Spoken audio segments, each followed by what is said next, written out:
দর্শক আসসালামু আলাইকুম। আমরা আজকে চকরিয়ার ইলিশিয়া গরুর বাজারে আসছিলাম।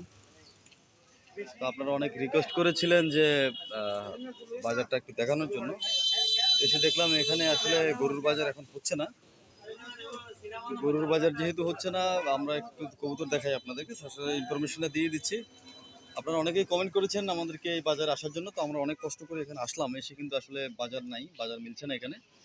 তো আপনারা যারা আসতে চান বা এখন আপাতত আপনারা আসিয়েন না, বাজারটা বন্ধ আছে। হয়তো স্থানীয় মুরব্বীরা বলছে যে কোরবানির ৩ বাজার বসার সম্ভাবনা আছে, তাও কনফার্ম না। যেহেতু কনফার্ম না, আপনারা আমি মনে করি যে আপনারা অন্য বাজার দিতে পারেন বিকল্প হিসেবে। তার কারণ হচ্ছে আমাদের একটা ইনফরমেশন, আপনারা অনেক দূর থেকে এখানে আসবেন, অনেক টাকা পয়সা খরচ করে আসবেন। দেন আপনি যদি আপনার গরুটা কিনতেই না পারেন, তাহলে তো হলো না, তখন উল্টা আপনারাই আমাদেরকে দোষারোপ করবেন। সো বলবো যে বাজারটা বসছে না। তো সবাই ভালো থাকবেন। আশা করছি যে অন্য একটা বাজার, আমরা আশেপাশে কোনো এরিয়ার একটা বাজার আপনাদেরকে দেখানোর চেষ্টা করব। ওই ট্রাইংয়েই আছি। তো আমাদের সঙ্গে থাকবেন। আর এদিকে রয়েছে হচ্ছে কবুতর টবুতর কিছু বিক্রি হচ্ছে, যেহেতু বাজার বার আজকে।